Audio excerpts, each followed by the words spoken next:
খেলা বন্ধ করে দিল আম্পায়াররা। শেষ হলো দ্বিতীয় দিন, আক্ষেপে পড়ল মুশফিক লিটন, হাসল লঙ্কানরা। প্রিয় দর্শক, শ্রীলঙ্কার বিপক্ষে প্রথম টেস্টের দ্বিতীয় দিন শেষ হলো, যেখানে বাংলাদেশ 2-2 ব্যাট করল। প্রথম দিনে ব্যাট করে বাংলাদেশ 292 রান করেছিল 3 উইকেট হারিয়ে। আর আজ বাংলাদেশে দ্বিতীয় দিনের শেষ পর্যন্ত ব্যাটিং করে 484 রান করেছে 9 উইকেট হারিয়ে 151 ওভার খেলে, যেখানে মুশফিকুর রহিম বড় আক্ষেপ নিয়ে প্যাভিলিয়নে ফিরেছেন, করেছিলেন 163 রান। দিনের শুরুতেই নাজমুল হোসেন শান্ত 148 রানে প্যাভিলিয়নে ফিরেছিলেন। এরপরে লিটন কুমার দাস মাত্র 10 রানের জন্য সেঞ্চুরি করতে পারেননি। বাংলাদেশ 131 ওভারে যখন ব্যাট করছিল তখন শুরু হয়েছিল বৃষ্টি, আর বৃষ্টির কারণে বেশ কয়েক ওভার খেলা হয়নি।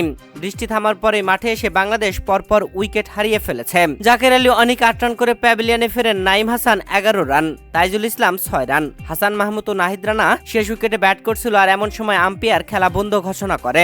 151 ওভার খেলে 9 উইকেট হারিয়ে 484 রান করে বাংলাদেশ। আগামীকাল তৃতীয় দিনে মাঠে নামবে হাসান মাহমুদ ও নাহিদ রানা ব্যাটিংয়ে অপরাজিত আছেন।